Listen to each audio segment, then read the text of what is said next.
விவசாயிகள் பிரச்சினைகளுக்காக குரல் கொடுக்க இளைஞர்கள் தன்னெழுச்சியாக களமிறங்கியுள்ளனர். சென்னையில் காலை முதல் மாலை வரை உண்ணாவிரத போராட்டத்தில் பங்கேற்று உழவர்களுக்கு தங்கள் ஆதரவை வெளிப்படுத்தினர். விவசாயிகளுக்கு ஆதரவாக திரண்ட நூற்றுக்கணக்கான இளைஞர்கள் சென்னையில் உண்ணாவிரதம் மேற்கொண்டனர். விவசாயிகளின் வாழ்வாதாரத்தை காக்க வலியுறுத்தி இளைஞர்கள், மாணவ மாணவியர், சமூக ஆர்வலர்கள் என ஏராளமானோர் இதில் பங்கேற்றனர். ஃபேஸ்புக்கில் பார்த்து தான் நான் இந்த போராட்டத்தில் பங்கேற்றேன். நான் இன்ஜினியரிங் முடிச்சுட்டு இப்போ ஜாப் சர்ச் பண்ணிகிட்ருக்கேன்.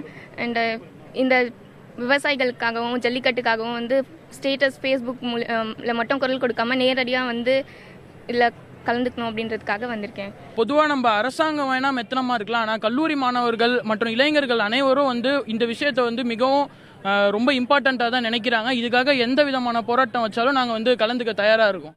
சமூக ஊடகங்கள் வழியாக இவர்கள் அனைவரும் ஒன்றிணைந்து தன்னெழுச்சியாக இந்த போராட்டத்தை நடத்தினர். பல்வேறு ஊர்களிலும் இருந்து வந்திருந்த இளைஞர்களும் மாணவர்களும் விவசாயிகளை காக்க வேண்டும் என்று வலியுறுத்தினர். நான் ஒரு விவசாயி குடும்பத்திலேருந்து வந்திருக்கிறதுன்றதுனால அவங்கள கூடவே இருந்து பார்க்கலனாலும் ஒரு அளவுக்கு தெரியும். எங்கள் மாமா ஒரு விவசாயி.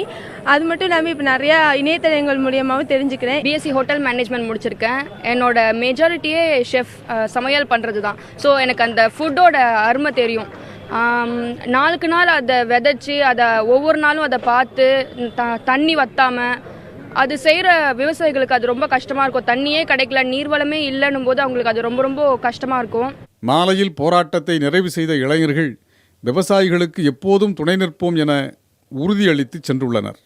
விவசாயிகள் பிரச்சனைக்கு விவசாய அமைப்புகள் மட்டும் குரல் கொடுப்பது என்ற நிலை இல்லாமல் தமிழக மக்கள் அனைவரும் ஒன்றிணைந்து போராட வேண்டும். அவர்களுக்கு தீர்வு கிடைக்கும் வரை இளைஞர் சமூகத்தை ஒன்றிணைய நாங்கள் திரண்டிருக்கிறோம் என்று இன்றைய போராட்டத்தை முடித்திருக்கிறார்கள். புதிய தலைமுறைக்காக ஒளிப்பதிவாளர் தங்கதுரையுடன் ராஜ்குமார்.